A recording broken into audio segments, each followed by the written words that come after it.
Nobody is shouting at you. That is the strange part. You expected shouting. Instead, the camp is exactly as loud as it always is, and you are standing in the middle of it, and not one person has looked at you all morning. Someone tells a joke. Everyone laughs. You laugh too, half a second late, and the laughter around you stops half a second early. You have lived in this group your entire life, and you are being deleted from it in real time. This is what getting kicked out actually looked like. Not a trial, not a verdict, not a chief pointing at the horizon. Just a slow, quiet, unanimous decision that you are no longer part of the conversation. And the question everyone asks about this is the wrong question. The question is not how you survive out there alone. The question is why your body treats this as a wound.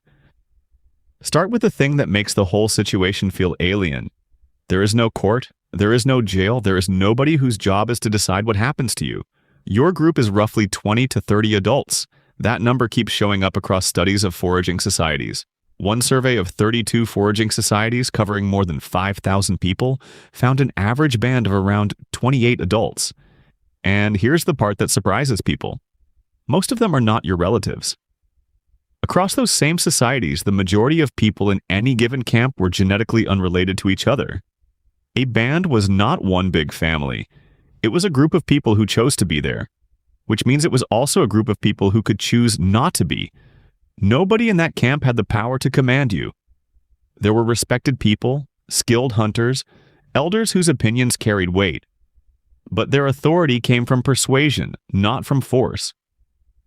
A leader could suggest, a leader could warn, a leader could not order. And this was not an accident of scale, it was actively maintained. Anthropologists have a name for it: reverse dominance. Instead of one strong individual controlling the group as a whole watched for anyone who started behaving as though they were in charge and pushed them back down. The entire society was organized around making sure nobody could become your boss, which is exactly why when the group did turn on someone, there was no one left to appeal to. The thing pointed at you was not a person. It was everybody.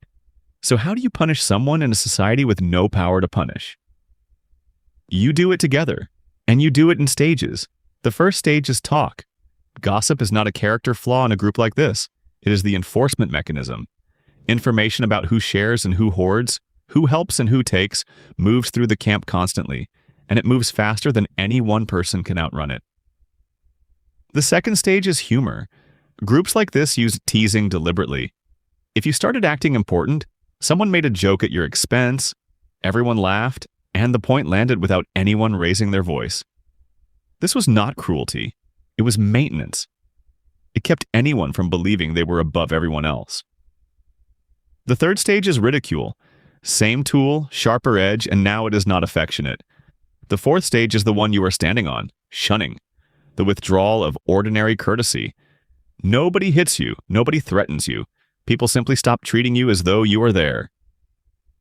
Anthropologists working with the Zhu Huanxi in the Kalahari described what happened to a person who would not fall in line. Their fate was neither exile nor execution. It was to be ignored. Here is where the popular image falls apart. The dramatic version has the whole group turning on one person and driving them into the wilderness. What the record actually shows is quieter and cleverer. The group splits. Anthropologists call it fission. When a conflict got bad enough, the camp came apart along the fault line. Some families walked one direction, some walked another, and the problem was solved by geography instead of by punishment. Nobody had to win. Nobody had to be sentenced. The Inuit had a more theatrical version, the song duel. Two people with a grievance faced each other in front of everyone and took turns performing insulting songs about each other.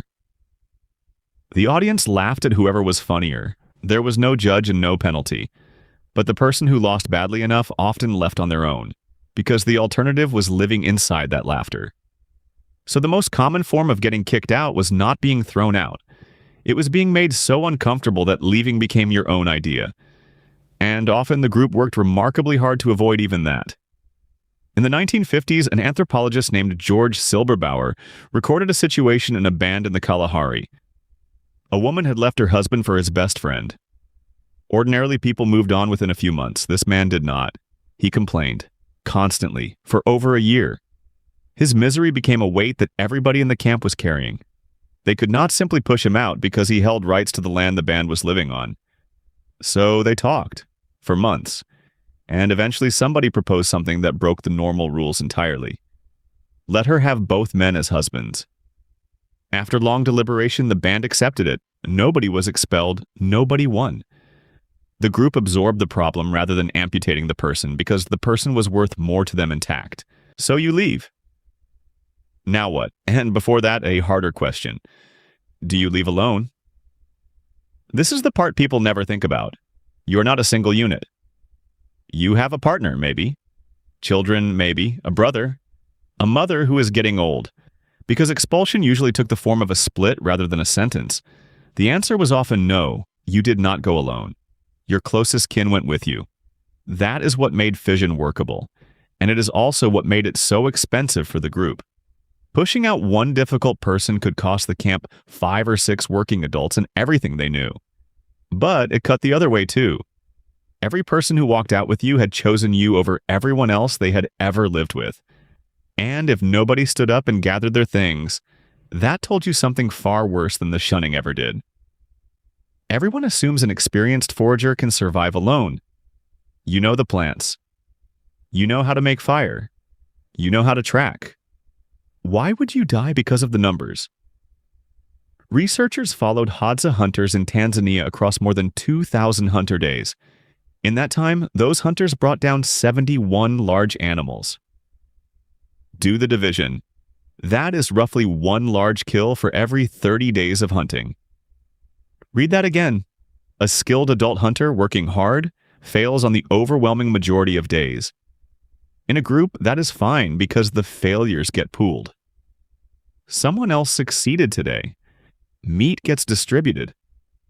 Plant foods, which are far more reliable, come in from other people. The group is not a comfort. The group is a machine for smoothing out risk. It takes the terrifying randomness of daily survival and flattens it into something a human body can actually live on. Alone, there is no smoothing. There is just your luck. And your luck runs out. And that is before you twist an ankle. Before you get a fever. Before you have to sleep in open country with nobody keeping the fire going and nobody awake. That one is the quietest killer on the list. In a group, the night is shared. Somebody is always half awake. Somebody feeds the fire. The camp is a machine that keeps producing light and noise and movement for 8 hours, and that machine is the reason large predators mostly leave sleeping humans alone. Alone, you are a single unconscious body, and the fire goes out when you do. And an injury that a group would carry you through becomes arithmetic. A broken ankle in camp means people bring you food for 6 weeks. A broken ankle by yourself means you are now a slow animal in a landscape full of fast ones.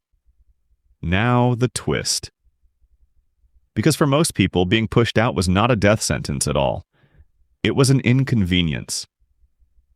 The anthropologist Polly Weissner documented a Zhu Huanxi system called HXRO. It was a gift exchange, but calling it that undersells it. You gave a gift to a partner in another camp. Months later, sometimes a year later, they gave one back.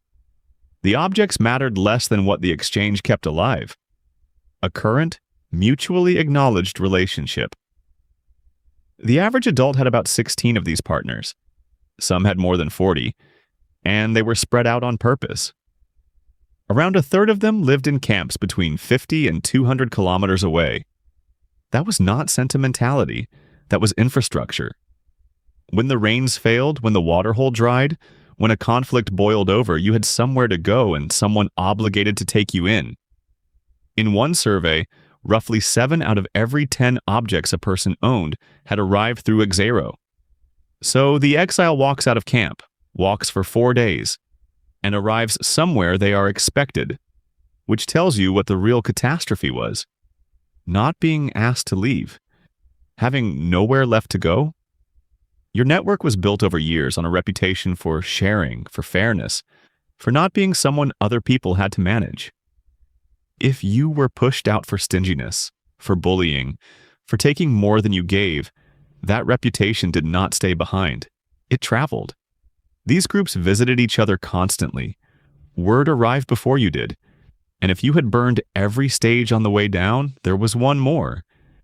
The record includes cases where a group, after every other option had failed, agreed together to kill a persistently violent or dangerously domineering member.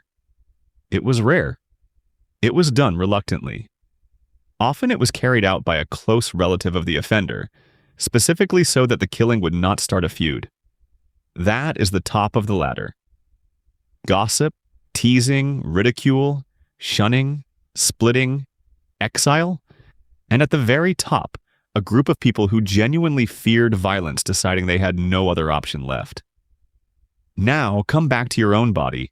When researchers put people in a brain scanner and had them play a simple ball-tossing game, where the other players gradually stopped throwing to them, one region lit up. The dorsal anterior cingulate cortex, the same region that handles the unpleasantness of physical pain. The more excluded people reported feeling, the more that region activated. Scientists still argue about how specific that overlap is, but the pattern shows up again and again, and the explanation is not mysterious. For most of our species' history, exclusion was a survival threat, so it got wired into the same alarm system as injury. And the alarm is not obsolete.